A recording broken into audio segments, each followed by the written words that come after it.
share di medsos, ini akan membuat sekolah kita rugi gitu ya. Sekolah ini ternyata proses bullying, ada proses maka dari itu perlu penegasan ulang ya, sama kita sebagai membomingkannya sekarang. Tentunya cara membomingkannya ada sinergitas antara pihak sekolah, komite untuk bekerja sama bahwa kegiatan pramuka ini sangat penting sekali, itu ya. Sangat penting sekali untuk menanamkan sikap kemandirian, untuk menanamkan sikap-sikap yang gotong royong, sikap-sikap nalar kritis kepada mahasiswa itu sendiri. Ini yang jarang kita temui ya. Padahal di profil pelajaran Pancasila itu 6 karena di dalam pramuka juga menanamkan sikap ketuhanan dan berakhlak mulia itu. Bisa digandengkan dengan profil pelajar Pancasila ya Pak ya. Hanya memang format untuk membuat ini belum ketemu ya. Belum ketemu, dan ketika ingin ketemu ya tentunya kita harus ngobrol dengan kepala sekolah, ngobrol dengan kadis, ngobrol dengan komite, juga ngobrol dengan pengawas, dan ngobrol dengan guru pramuka atau pembina pramuka itu sendiri. Ini yang sangat penting, dan tentunya untuk membomingkan memang kita ada beberapa strategi.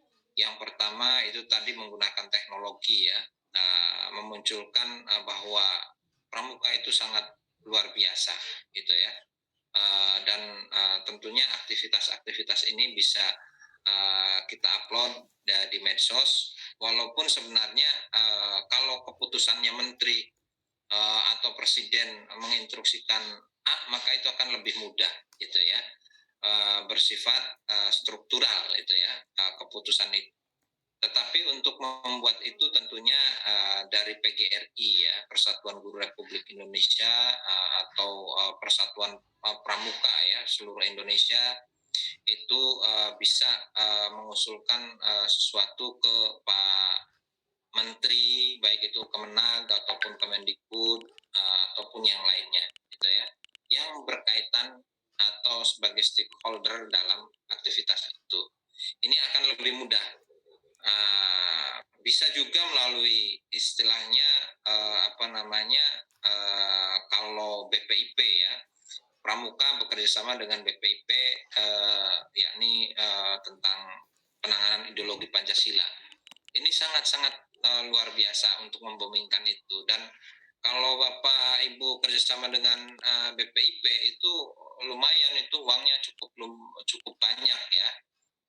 Yang sekarang dikomandoi Yudi Kusnandi Yudian yang dari Jogja ya. Itu kan kepala BPIP-nya dari Jogja itu. Jadi ini sangat-sangat luar biasa karena pramuka ini menyentuh pada seluruh sendi-sendi kehidupan ya. Dan itu harus diawali dari tingkat pendidikan dasar dan menengah gitu ya. Berkaitan dengan tadi saya sepakat ketika memilih calon DPRD ya, itu kita harus selektif ya, karena itu diawali dari kita, di mana masyarakat kita itu seringkali mudah diiming-imingi oleh uang 150.000,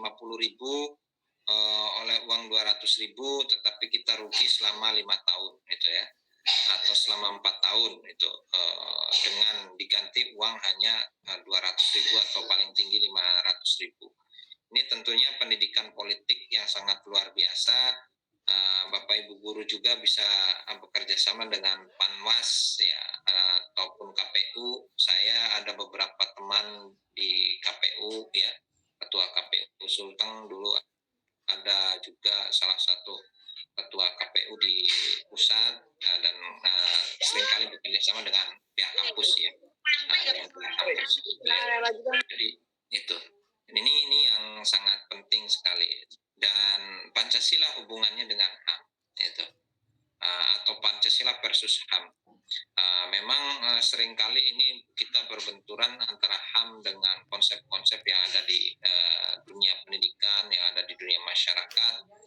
Satu sisi HAM itu betul merupakan nilai-nilai dari pendidikan, tetapi seringkali juga HAM diperalat untuk kelompok-kelompok tertentu, diperalat untuk kegiatan-kegiatan tertentu, gitu ya.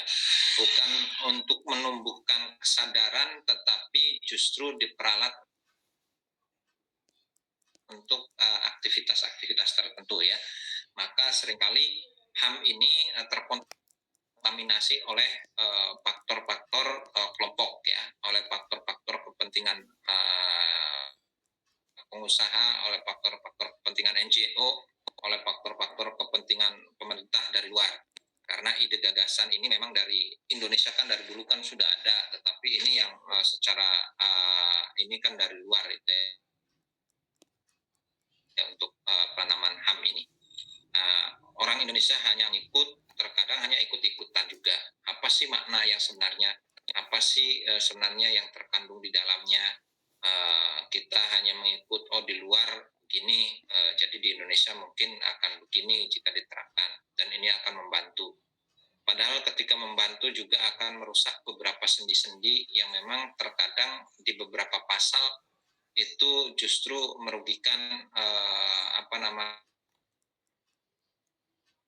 kondisi masyarakat yang lainnya itu ya. Nah, maka dari itu tadi konsep nalar kritis itu sangat dibutuhkan sehingga kita bisa mencermati, kita bisa memberikan saran-saran yang tepat, baik itu dalam HAM ataupun dalam penegakan ideologi Pancasila yang terkadang satu sisi tidak boleh hormat ke bendera, satu sisi harus hormat simbolik prem ya. Simbol-simbol, karena bendera itu kan simbol, jadi bukan sebagai Tuhan, maka simbol-simbol ini juga perlu kita hormati gitu ya. Sama dengan kita menaruh kopiah tidak boleh diinjak, ini merupakan salah satu simbol kesucian ya, untuk menjaga kesucian. Begitu pula dengan bendera dan lain sebagainya, ini merupakan salah satu simbol kecintaan kita terhadap negara kita, maka peletakannya pun diatur oleh oleh peraturan pemerintah ataupun oleh undang-undang ya.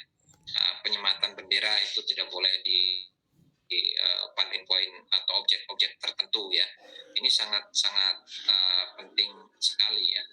Kalau HAM, hak asasi manusia, ini biasanya terkait dengan penegakan atau implementatif dari proses demokratisasi, proses politik, proses ekonomi, dan seringkali itu memunculkan kontroversi, dan ketika memunculkan kontroversi maka itu akan memunculkan dikotomi tentang perdebatan HAM. Salah satu contohnya ada salah satu bupati ya, mungkin waktu itu yang diberitakan di televisi itu ya, lalu ada kebunnya dan itu ada penyiksaan, itu kan dikatakan memang kalau ada penyiksaan atau tanam paksa itu memang itu pelanggaran, dan itu sudah hampir sama dengan proses pada zaman Belanda menerapkan kerja paksa, dengan Jepang juga melakukan kerja paksa sehingga menimbulkan banyak korban di warga negara kita, dan tentu itu harus dirubah. Itu ya harus dirubah. Tetapi mungkin dalam penegakan HAM juga tidak semua itu ya, tidak semua, mungkin dalangnya tadi kan ada arsitek cengnya itu ya, dikatakan dalam sebuah rumus itu kan tadi ada arsitek untuk yang merubahnya siapa, direktor untuk yang merubahnya, atau ketuanya atau pimpinannya, dan agen of change-nya itu siapa. Ini perlu kita lihat itu ya. Jadi ketika mau melihat konteks itu, yang kalau mau dihukum ya orang-orang itu yang aktor intelektual dan lain sebagainya itu ya, istilahnya itu. Dan sekarang Tidak boleh misal keluarganya yang tidak terlibat nanti diadukan dan lain sebagainya. Padahal aktor intelektualnya misal hanya 1-2 orang dalam keluarga itu, tapi yang berangus secara keseluruhan atau yang dihukum secara keseluruhan dibilang ikut-ikutan, padahal tidak ikut dan telah memberikan beberapa saran. Ini tentunya perlu kebijakan atau kebijaksanaan kita ya. Bil hikmah itu sangat penting sekali dalam melihat konteks tersebut gitu ya. Sehingga dalam penegakan HAM itu ada satu istilah atau carilah kebahagiaan tapi jangan pernah merebut kebahagiaan orang lain. Tersenyumlah tapi jangan tersenyum di atas kesedihan atau penderitaan orang lain. Berbahagialah tapi jangan menari-nari di atas penderitaan orang lain. Karena itu percayalah, jika yang didapat dengan cara yang salah dan pasti itu tidak akan membawa berkah, tetapi itu dosa yang akan menjerumuskan pada lubang penderitaan berikutnya gitu ya. Jadi konsep-konsep ini tentunya berkaitan dengan konsep implementatif dalam penegakan keadilan sosial ya. Keadilan sosial bagi seluruh Indonesia, yakni tidak boleh tersenyum di atas penderitaan orang lain gitu ya. Seringkali kita ini memiliki sikap senang ketika orang susah itu ya. Itu ya, seringkali semacam itu. Karena mungkin sudah ada nilai-nilai kebencian yang ada di dalam diri kita sehingga semacam itu, dan ini akan mempengaruhi paradigma kita dalam mengambil keputusan itu ya. Dalam mengambil keputusan ini. Oke, ada lagi Bapak Ibu sekalian? Kalau tidak ada mungkin saya cukupkan dulu ya, karena sebentar saya jam 2:30 ada kegiatan di di Cirebon ya. Oke, mungkin itu saja dulu yang dapat saya sampaikan. Saya akhiri. Assalamualaikum warahmatullahi wabarakatuh. Waalaikumsalam warahmatullahi wabarakatuh. Terima kasih Pak dosen. Sama-sama dosen. Semoga sehat-sehat dosen. Amin.